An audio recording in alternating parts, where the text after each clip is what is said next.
Bom dia, meus amados irmãos, a graça e a paz do Senhor Jesus, louvado seja sempre o nome do Senhor. Nós estamos meditando no Evangelho segundo Mateus e nós estamos no capítulo 4 e vimos que Jesus começou o seu ministério e está pregando a palavra do Senhor pela região da Galileia. Então, no versículo de número 23 do capítulo 4, nós temos: percorria Jesus toda a Galileia, ensinando nas sinagogas, pregando o evangelho do reino e curando toda sorte de doenças e enfermidades entre o povo. E a sua fama correu por toda a Síria.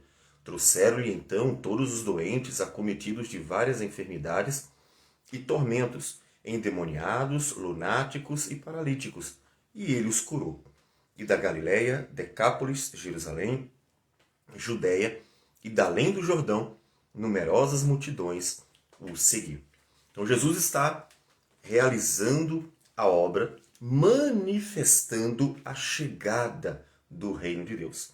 Ele está pregando o evangelho do reino de Deus. Porque ele está dizendo, olha, aquilo que nós prometemos, ou seja, que o Pai prometeu, que a Escritura promete, aquilo que foi anunciado a vocês pelos profetas no passado, sobre a chegada do reino, a chegada do Messias, que é filho de Abraão, filho de Davi, finalmente chegou. E ele vai pregando. E essa pregação, observe que é para exatamente a igreja da época. Ou seja, ele ensinava nas sinagogas. Ainda que não somente nas sinagogas, mas ele pregava também ao ar livre, como acontece muitas vezes. Mas o seu público é fundamentalmente judeus. Quando diz que vinha gente de todo lugar, da Galileia, Decápolis, Jerusalém, Judéia e da além do Jordão, eles se referem a judeus de todos os lugares, porque ele veio para o povo judeu. Ali é o coração de onde o ministério de Cristo vai se dar. Ele está anunciando aquilo que eles sabiam que deveriam esperar, a chegada do reino do Messias, como nós falamos.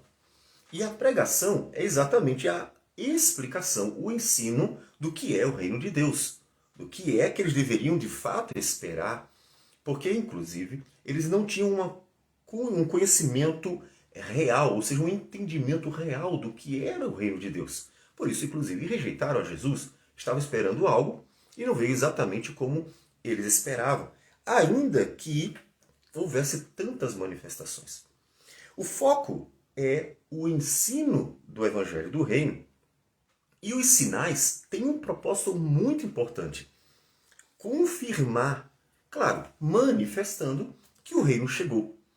E a Escritura nos mostra o papel dos sinais. Lá em Hebreus, capítulo de número 2, versículo 3 e 4, diz assim: como escaparemos nós se negligenciarmos tão grande salvação, a qual, tendo sido anunciada inicialmente pelo Senhor, foi-nos depois confirmada pelos que a ouviram, os apóstolos e até mesmo outros discípulos, dando Deus testemunho juntamente com eles por sinais, prodígios e vários milagres, e por distribuições do Espírito Santo, segundo a sua vontade. Então observe que a pregação do Evangelho do Reino era o coração da obra do ministério. Eles estavam ensinando, chegou o reino de Deus, chegou o tão esperado Messias. Uma nova etapa da história humana se dá agora, nesse momento. E como é que Deus vai testificando, vai confirmando que realmente chegou a época do reino de Deus? O cumprimento da palavra de Deus se dá agora, na chegada daquele que está anunciando o evangelho do reino. Os sinais e maravilhas. Então, os sinais e maravilhas são uma testemunha da obra do Senhor, do cumprimento de que o Senhor realmente estava manifestando a chegada do reino de Deus. Nós encontramos em Isaías, capítulo 61, uma profecia que fala sobre o período de Cristo e sobre a pessoa de Cristo também. Ele diz assim: o Espírito do Senhor está sobre mim, porque o Senhor me ungiu para pregar boas novas aos quebrantados. Enviou-me a curar os quebrantados de coração, a proclamar libertação aos cativos e a pôr em liberdade os algemados, a apregoar o ano aceitável do Senhor e o dia da vingança do nosso Deus, a consolar todos os que choram e a pôr sobre os que estão em Sião, de luto, uma coroa em vez de cinzas, óleo de alegria em vez de pranto, veste de louvor em vez de espírito angustiado, a fim de que se chamem carvalhos de justiça, plantados pelo Senhor para a sua glória. Então, esta profecia, entre outras, está se cumprindo na pessoa de Cristo. E a pregação é o anúncio deste reino com todos os seus elementos, que nós vamos ver, inclusive, muito bem em Mateus 5 a 7, no Sermão do Monte, quando o Senhor Jesus mostra para eles quais as aplicações da palavra do Senhor e que eles deveriam, então, agora viver a beleza destas aplicações, porque o reino chegou. E eles deveriam, então, glorificar a Deus com a própria vivência deste reino. Então, Jesus está ensinando a igreja.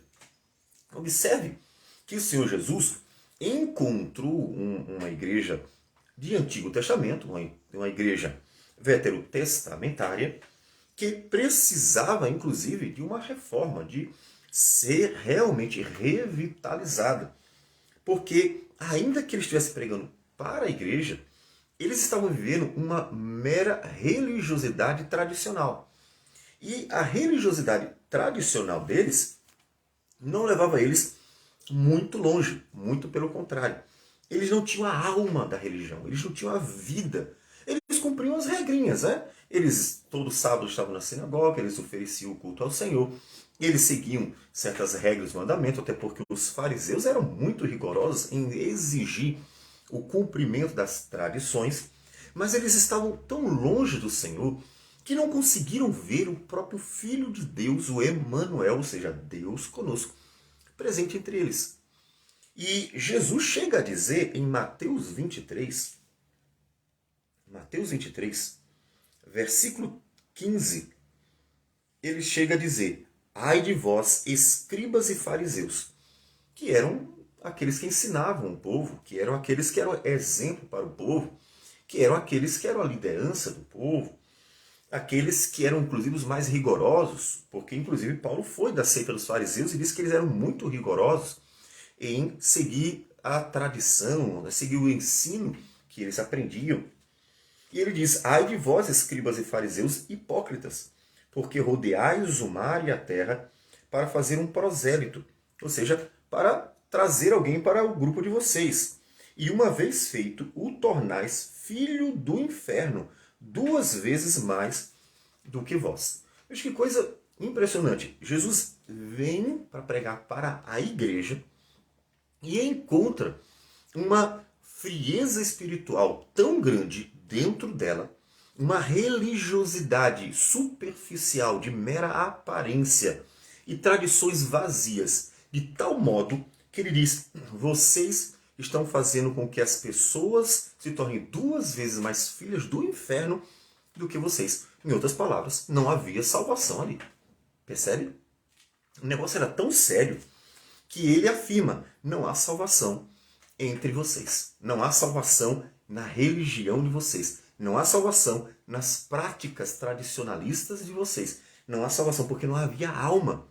Eles não conseguiam compreender a alma da religião que o Senhor havia instituído.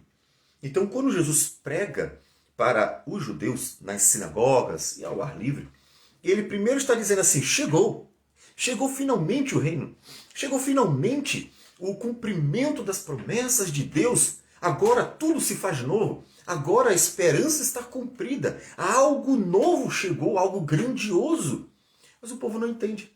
O povo não fica animado, feliz, alegre. O povo não vibra porque Deus cumpriu a sua palavra, porque o Messias chegou, porque a obra de Deus se cumpre ali, porque a esperança se cumpre nele. O povo não fica feliz e vibra por isso.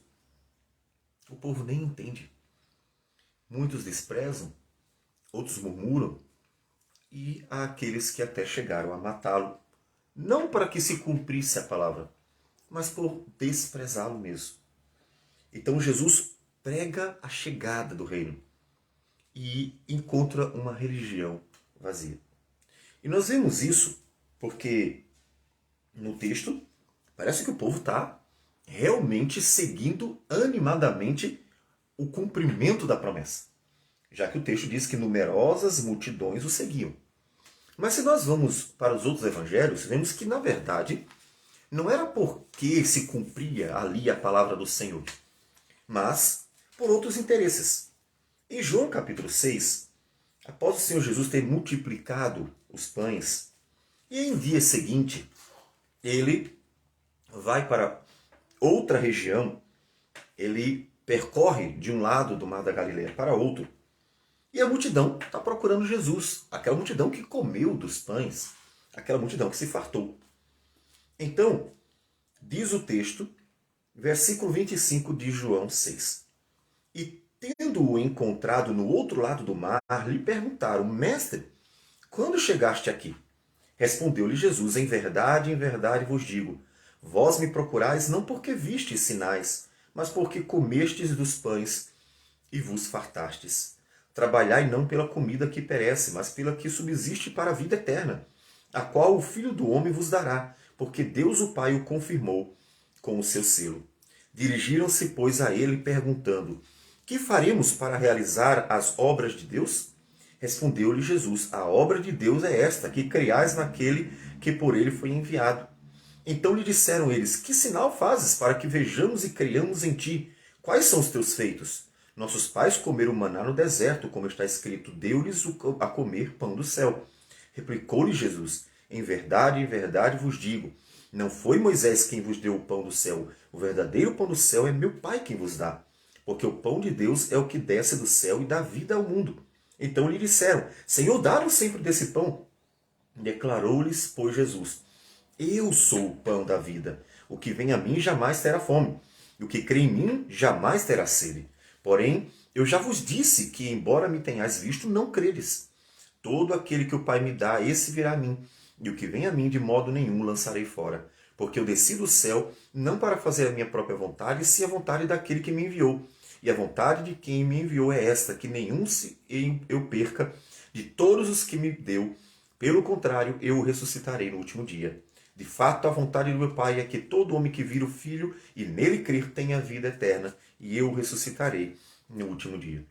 Observe que Jesus está insistindo: vocês precisam buscar o reino, vocês precisam crer em mim. E eles estão insistindo várias vezes: o pão. E aquele pão? Vai mandar pão de novo? E o Senhor vai mandar o pão do céu? E o Senhor vai nos dar pão? Tudo o que eles estão querendo são os sinais. Tudo o que eles estão querendo é comer, se fartar e ter as regalias que Jesus parece estar dando para eles, sem eles entenderem que são sinais que confirmam a chegada do reino, o cumprimento das promessas, a chegada do Messias, o Filho de Deus. E eles insistem: nós só queremos o pão, nós só queremos o pão. Então, observe que quando Jesus chegou, ele encontrou uma igreja que estava apática, uma igreja que estava fria, uma igreja que não estava vivendo para o Senhor, mas apenas desfrutando de bênçãos divinas graciosas, mas não desfrutando de uma comunhão com o Senhor. De fato, eles não conseguiam entender que a melhor dádiva de Deus era a sua própria pessoa, era a dádiva de si mesmo. E você, que hoje está vivendo num cristianismo que já está bastante apenas marcado por uma religiosidade superficial, também está vivendo essa religiosidade superficial? Será que quando o Senhor Jesus voltar, vai encontrar uma igreja fervorosa, vibrante, que realmente está andando com o Senhor, que entende a alma da religião, que vive para a glória dele, que se alegra nele, ou apenas um cristianismo apático, vivendo meras tradições superficiais e tantas vezes vazias e transformando pessoas por meio dessa atração para dentro de denominações, transformando pessoas em filhas do diabo 2 vezes mais do que aqueles que já estão dentro. Porque era exatamente isso que estava acontecendo. Então é muito sério. Nós precisamos sempre revitalizar a vida da igreja. Ela precisa estar sempre sendo lembrada de que o propósito de Deus para nossas vidas é a nossa relação com Ele. É a nossa vida com Ele. É o nosso andar com Ele. Porque o propósito de Deus é que nós vivamos com Ele, para Ele, por toda a eternidade. Como está a sua vida com o Senhor? Você está andando com Deus? Você está vivendo a bênção do Senhor em seu coração? Porque o Senhor nos abençoou com toda sorte de bênção espiritual nas regiões celestiais em Cristo. Então, medite na palavra, ore ao Senhor, tenha prazer em adorar, faça isso de todo o seu coração. Viva a vida com Deus na prática, não apenas tradições ou sequências de eventos e momentos. Não viva apenas um ativismo, estando na igreja todos os dias. Não viva apenas regras estabelecidas, mas sem nenhum entendimento. Não viva apenas uma religiosidade superficial. Viva a alma da religião, que é andar com Deus. Jesus disse, o Pai, Ele quer que nós o adoremos em espírito e em verdade. E essa é a verdadeira adoração. É uma adoração que realmente é movida pelo Espírito de Deus e pela Palavra de Deus. Viva a verdadeira religião, viva por meio de Cristo Jesus. Viva para Cristo Jesus. Para que quando Ele voltar, encontre você ansioso esperando. E não pedindo apenas pão. Cadê o pão? Cadê o pão? Cadê o pão? Mas alguém que está ansioso pela volta de Cristo para viver eternamente com Ele. E aqueles que andam com Cristo, com certeza, terão um imenso prazer de se encontrar com Ele novamente. Vamos orar. Senhor Deus amado, bendito o Teu nome. Te damos todo louvor e toda glória, porque o Senhor é Deus, o nosso Senhor, o nosso Salvador. Obrigado por Cristo, a maior dádiva do Senhor para nós. Que o Senhor nos ajude a viver a bênção dessa dádiva, nos alegrando em Ti, nos alegrando em Teu Filho e desfrutando dessa bênção todos os nossos dias, na prática, no nosso relacionamento contigo diário. Que o Senhor receba a nossa oração e abençoe a Tua igreja, avivando esta obra. Em nome de Jesus. Amém, Senhor. Deus abençoe a todos e tenha um bom dia.